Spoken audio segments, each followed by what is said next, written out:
সুবিধা, এই দেশের ছাত্র ছাত্রীদের শিক্ষা ব্যবস্থা, এই দেশের কৃষকদের সমস্যা, এই দেশের ব্যবসায়ীদের বিভিন্ন সমস্যা, এই দেশের বিচার ব্যবস্থার সমস্যা, এই দেশের প্রশাসনের সমস্যা, যতগুলো সমস্যা স্বৈরাচারের সময় শুরু হয়েছিল, স্বৈরাচার করে গিয়েছে, এই সমস্যার গিট্টু আরো বৃদ্ধি পাবে। একমাত্র একটি নির্বাচনের মাধ্যমে সম্ভব ধীরে ধীরে পর্যায়ক্রমিকভাবে দেশের সমস্যাগুলোর সমাধান করা। সেজন্যই আজকে আজকে আমাদের দলের সংগঠনকে গড়ে তুলতে সম্মেলন যেরকম প্রয়োজন, আজকে দলের প্রকৃত নেতৃত্ব, ভবিষ্যতের নেতৃত্ব তৈরি করার জন্য সম্মেলন যেভাবে প্রয়োজন, ভোটাভুটি যেভাবে প্রয়োজন, ঠিক একইভাবে বাংলাদেশকে যদি গড়ে তুলতে হয়, বাংলাদেশের মানুষের ভাগ্যের যদি পরিবর্তন করতে হয়, সেই কাজ যদি শুরু করতে হয়, আবার যদি আমাদেরকে খাল খনন কর্মসূচি শুরু করতে হয়, আবার যদি আমাদেরকে শিল্প বিপ্লব শুরু করতে হয়, আবার যদি আমাদেরকে কৃষকের সমস্যার সমাধান করতে হয়, তাহলে অবশ্যই দরকার প্রকৃত জনপ্রতিনিধি, যারা দেশের স্বার্থে কথা বলবে, যারা দেশের মানুষের কথা বলবে, এবং তার জন্য প্রয়োজন নির্বাচন। এই কথাটা পরিষ্কারভাবে এই কথাটা পরিষ্কারভাবে আজকে আমাদেরকে তুলে ধরতে হবে অন্তর্বর্তীকালীন সরকারের কাছে, তুলে ধরতে হবে বাংলাদেশের মানুষের কাছে। কারণ এটিই হচ্ছে পৃথিবীতে যে সকল গণতান্ত্রিক দেশ আছে, পৃথিবীতে যে সকল উন্নত দেশ আছে, তারা এই গণতন্ত্র চর্চার মাধ্যমেই ধীরে ধীরে তাদের দেশের অনেক সমস্যার সমাধান তারা করেছে। কাজেই প্রিয় ভাই বোনেরা, দলকে সুসংগঠিত করতে হলে, দলে প্রকৃত নেতৃত্ব তৈরি করতে হলে সম্মেলনের যেমন কোনো বিকল্প নেই, ঠিক একইভাবে দেশকে যদি নিরাপদ করতে হয় ষড়যন্ত্রের হাত থেকে, দেশের মানুষের রাজনৈতিক অধিকার যদি প্রতিষ্ঠিত করতে হয়, দেশের মানুষের অর্থনৈতিক অধিকার যদি প্রতিষ্ঠিত করতে হয়, তাহলে বাংলাদেশে সাধারণ নির্বাচনের বাইরে আর কোনো বিকল্প নেই। কারণ সোজা একটি কথা, যদি দেশের রাজনীতি রুগ্ন হয়, যদি দেশের রাজনীতি রুগ্ন হয়, আপনি গ্যারান্টি দিয়ে বলতে পারেন যে দেশের রাজনীতি রুগ্ন, যে দেশের রাজনীতি অসুস্থ, সেই দেশের অর্থনীতি অসুস্থ, সেই দেশের শিক্ষা ব্যবস্থা অসুস্থ, সেই দেশের স্বাস্থ্য ব্যবস্থা অসুস্থ, সেই দেশের শিল্প ব্যবস্থা অসুস্থ, সেই দেশের বিচার ব্যবস্থা অসুস্থ, সেই দেশের কৃষি ব্যবস্থা অসুস্থ। এবং চারিদিকে তাকিয়ে দেখুন, বিগত স্বৈরাচারের সময় এই প্রত্যেকটি সেক্টরকে ধ্বংস করে দিয়ে গেছে। আজকে যদি এই সেক্টরগুলোকে আবার তিলে তিলে গড়ে তুলতে হয়, একমাত্র বিকল্প পথ হচ্ছে নির্বাচন, নির্বাচন এবং জনগণের নির্বাচন। যে নির্বাচনে জনগণ মুক্তভাবে, নিরাপদভাবে, স্বাধীনভাবে ভোট দিয়ে তাদের নিজেদের জনপ্রতিনিধিদেরকে সংসদে পাঠাতে সক্ষম হবে। একমাত্র সেই নির্বাচনের মাধ্যমে দেশের সমস্যাকে আমরা ধীরে ধীরে কমিয়ে আনতে পারবো ইনশাল্লাহ। ঠিক যেভাবে আজকে আপনারা এখানে একত্রিত হয়েছেন চুয়াডাঙ্গা বিএনপিকে আবার শক্তিশালী রাজনৈতিক ভিত্তির উপরে গড়ে তোলার জন্য, সঠিক নেতৃত্ব বাছাইয়ের জন্য, ভবিষ্যৎ নেতৃত্ব বাছাইয়ের জন্য, ঠিক একইভাবে দেশেরও ভবিষ্যৎ নেতৃত্ব, দেশেরও ভবিষ্যৎকে গড়ে তুলতে হলে নির্বাচনের বাইরে আর কোনো বিকল্প পথ নেই। আসুন আজকে আমরা জেলা বিএনপির সম্মেলনকে যেরকম সফল করার জন্য আমরা সকলে এখানে একত্রিত হয়েছি, একটি সুন্দর সম্মেলনের মাধ্যমে আমরা সেটিকে যেমন সফল করব, আগামী দিনে আসুন দেশের মানুষকে আমরা উদ্বুদ্ধ করি।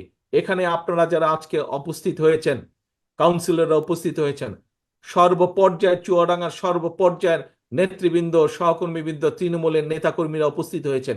এর বাইরেও চুয়াডাঙ্গাবাসীর বিভিন্ন এলাকা থেকে বহু সাধারণ মানুষ, ভাই বোনেরা উপস্থিত হয়েছেন। আসুন, আমাদের সামনে লক্ষ্য এবং উদ্দেশ্য একটি, সেটি হচ্ছে এই দেশের মানুষের ভাগ্যের পরিবর্তন, সেটি হচ্ছে বাংলাদেশকে সামনের দিকে এগিয়ে নিয়ে যাওয়া। এবং এটিকে যদি করতে হয়, অবশ্যই অবশ্যই আমাদের সকলকে ঐক্যবদ্ধভাবে এই কাজ করতে হবে।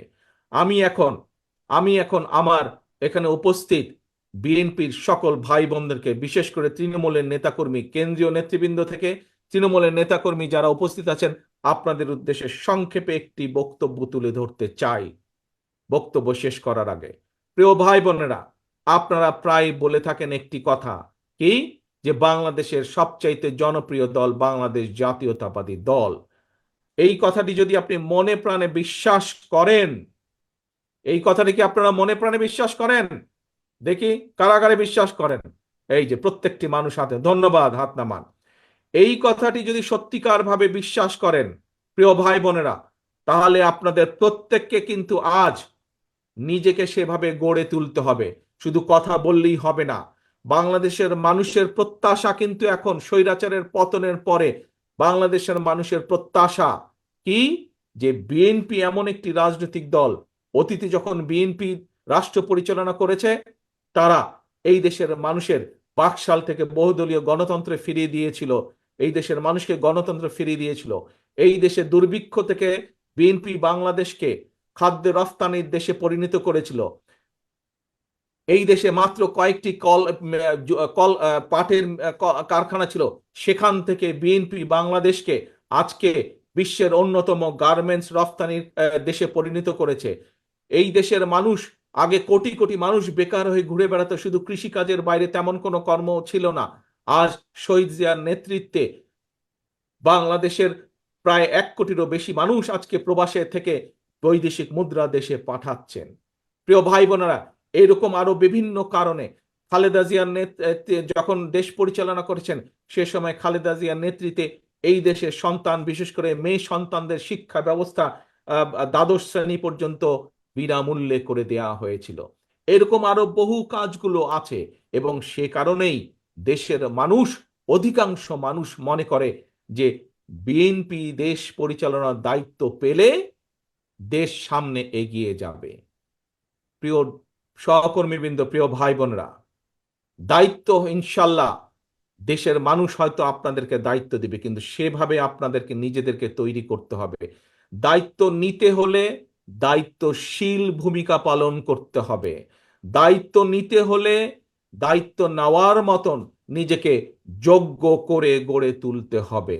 আজকে আসুন এই সম্মেলনে যেমন আমরা আজকে সিদ্ধান্ত নেব যে আগামী দিন চুয়াডাঙ্গায় কারা দলকে পরিচালনা করবেন, সেই যোগ্য নেতৃত্ব যেমন আমরা বাছাই করে নিব, একই সাথে আসুন আজকে আমরা এখানে সকলে মিলে প্রতিজ্ঞাবদ্ধ হই, আমরা যেই পর্যায়েরই নেতা বা কর্মী হয়ে থাকি না কেন, প্রিয় সহকর্মীবৃন্দ মন দিয়ে শুনবেন দয়া করে এই কথাটি আমার, আমরা যে পর্যায়েরই নেতা কর্মী হয়ে থাকি না কেন, এখানে উপস্থিত আপনারা যারা আছেন, হতে পারেন আপনাদের মধ্যে থেকে কেউ ইউনিয়ন পর্যায়ের, কেউ ওয়ার্ড পর্যায়ের, কেউ থানা পর্যায়ের, কেউ জেলা পর্যায়ে, যেই পর্যায়ে হন না কেন নেতা বা কর্মী, সেটি বড় কথা না। সবচাইতে বড় কথা হচ্ছে আপনি একজন বিএনপির কর্মী, আপনি একজন শহীদ জিয়া খালেদা জিয়ার সৈনিক, এবং সে কারণেই আপনাকে দায়িত্বশীল ভূমিকা পালন করতে হবে। আপনাকে দায়িত্বশীল হতে হবে। আপনাকে বুঝতে হবে আপনার কাছে আপনার এলাকার মানুষের প্রত্যাশা কি, তারা কি চায় আপনি কিভাবে কথা বলেন, তারা কি চায় আপনি কিভাবে চলেন, তারা কি চায় আপনি কি ভূমিকা রাখেন, তাদের সেই প্রত্যাশা আপনাকে পূরণ করতে হবে। এই দায়িত্বশীল ভূমিকা আপনাকে পালন করতে হবে। যদি এই দায়িত্বশীলতার ভূমিকা একজন নয়, আপনারা সকলে পালন করতে সক্ষম হন, তাহলেই একমাত্র বাংলাদেশের মানুষ আপনাদের হাতে দায়িত্ব দিবে। আদারওয়াইজ আপনাদের হাতে কিন্তু দায়িত্ব দিবার জন্য তারা দুইবার চিন্তা করবে।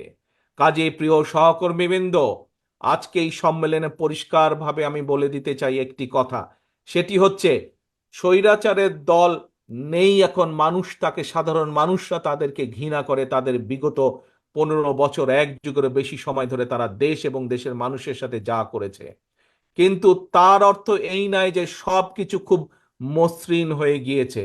সামনের পথ কিন্তু অনেক সংকটাপূর্ণ পথ। যেই নির্বাচনের কথা আপনাদের সামনে আমি তুলে ধরেছি, যেই নির্বাচনের কথা দলের মহাসচিব সাহেব এখানে উল্লেখ করেছেন, সেই নির্বাচনকে যদি পাড়ি দিতে হয়, অনেক সংকটপূর্ণ একটি পথ, অনেক পিচ্ছিল পথ আপনাদেরকে পাড়ি দিবে। সহকর্মীবৃন্দ, আজকের এই সম্মেলন যেরকম ডিসিপ্লিন ভাবে খুব শৃঙ্খলাবদ্ধভাবে আপনারা এই সম্মেলনের প্রথম পর্ব শেষ করলেন, আমি দৃঢ়ভাবে বিশ্বাস করি ইনশাল্লাহ গুরুত্বপূর্ণ যেই দ্বিতীয় পর্ব সেটিও আপনারা এই শৃঙ্খলার মতন করে এইটাতে যেভাবে শৃঙ্খলাভাবে করছেন সেটিও সক্ষম হবেন। কিন্তু এই সম্মেলনই শুধু করলে হবে না, আপনারা বিএনপির কর্মী, বিএনপির নেতা, এটি মনে রাখতে হবে। চুয়াডাঙ্গায় আপনারা সীমাবদ্ধ নন, আপনারা ছড়িয়ে আছেন বাংলাদেশের 55,126 বর্গ মাইল। এই দেশের 20 কোটি মানুষ আপনাদের দিকে তাকিয়ে আছে। আপনাকে বুঝতে হবে আপনার এই কাঁধের উপরে কত বড় দায়িত্ব আছে, এটি আপনাকে অনুধাবন করতে হবে। এটি আপনাকে বুঝতে হবে যে কত বড় দায়িত্ব আছে। আপনি শহীদ জিয়ার কর্মী, খালেদা জিয়ার সৈনিক আপনি। কাজী আপনাকে সেই অনুধাবন থেকে বুঝতে হবে যে কি দায়িত্ব, কি আচরণ করা উচিত এবং কি করা উচিত না। এটি বুঝতে সক্ষম হলে দেশের মানুষ সানন্দে আপনাদেরকে দায়িত্ব প্রদান করবে।